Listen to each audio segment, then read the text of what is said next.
জার্মানে কত প্রকার ফেসিলিটি দেয় জার্মান সরকার, যারা লিগেলি বসবাস করে কত রকমের যে ফেসিলিটি তারা পাচ্ছে। বা এই কারণে হয়তো বাংলাদেশ থেকে বা অন্য দেশ থেকে এসে ইউরোপে আর যে ফেরত যেতে চায় না, তারা চায় একেবারে এখানে সেটেল হয়ে যেতে। কারণ এত রকম ফেসিলিটি জার্মানি রয়েছে, তো এসব ছেড়ে আসলে হয়তো তারা যেতে চায় না। এই যে আমি খোলা আকাশের নিচে বসে রয়েছি, সারা দিন সারা রাত্র যদি বসে থাকি আমাকে কেউ ডিস্টার্ব করবে না, আমাকে কেউ বলবে না।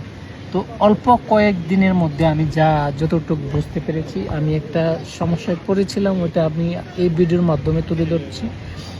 এই ভিডিও থেকে আপনারা জানতে পারবেন। তো আমি একদিন কাজে যাচ্ছি, আমার হোটেল ট্রেনে যেতে হয়, তো অনেক দূরে, বিভিন্ন দিন বিভিন্ন হোটেলে আমার কাজ থাকে। তো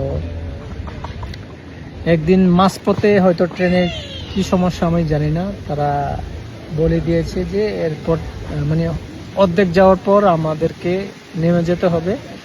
তো সবাই নেমে পড়েছি।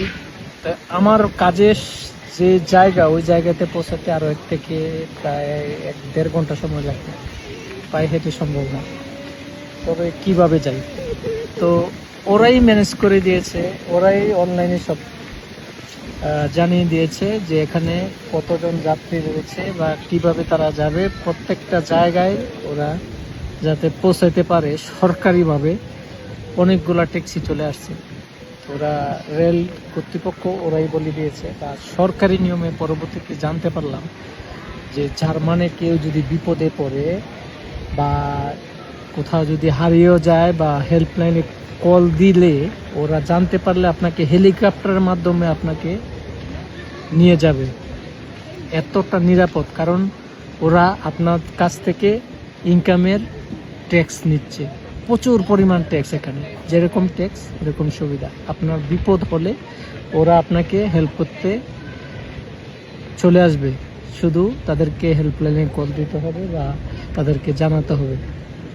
তো প্রথমে ভাবছি যে আমি হয়তো 1-1.5 ঘন্টা লাগবে আমার কোম্পানিতে যেতে, কিভাবে যায় ট্যাক্সি হয়তো আমার কাছ থেকে হয়তো টাকা নেবে, তারপর পৌঁছে দেবে। পরবর্তীতে জানলাম যে না, ওরা সরকারিভাবে হেল্প করে, যে যেখানেই যাবে সেই অ্যাড্রেসে বা যে মেট্রো বা ট্রেন লাইন সার্ভিস চালু আছে ওই ট্রেনে তারা হস্তান্তর করে সরকারিভাবে। তো আরও অনেক ফেসিলিটি রয়েছে, তারা আপনার থেকে ট্যাক্স নেবে, সরকার কোনো বিপদে পড়তে দিবে না আপনাদেরকে। আরও অসংখ্য রয়েছে। বা আমি যাচ্ছি এতটুকু, এই বিপদে পড়েই আমি এটা বুঝতে পারছি যে আমি আজকে রাস্তায় আমাকে সরকারিভাবে গাড়ি এসে নিয়ে আমার কোম্পানিতে পৌঁছে দিয়েছে। এই যে ফেসিলিটিগুলা বা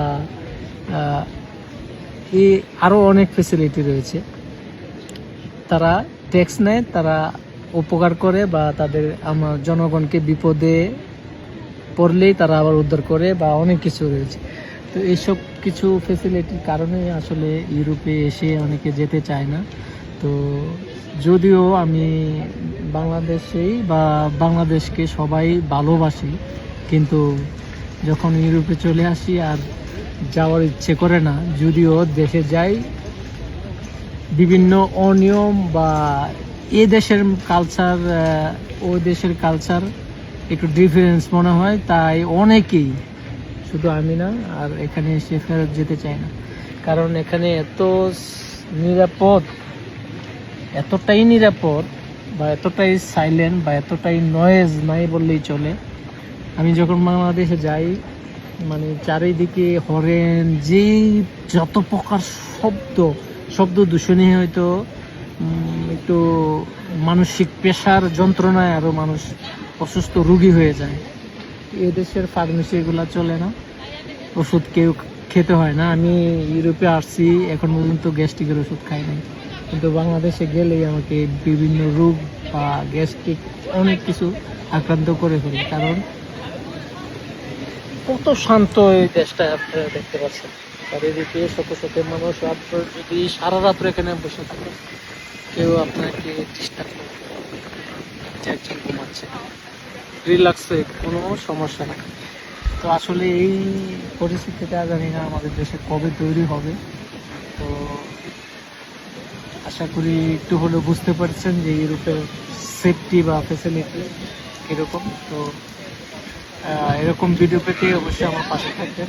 ধন্যবাদ সবাইকে।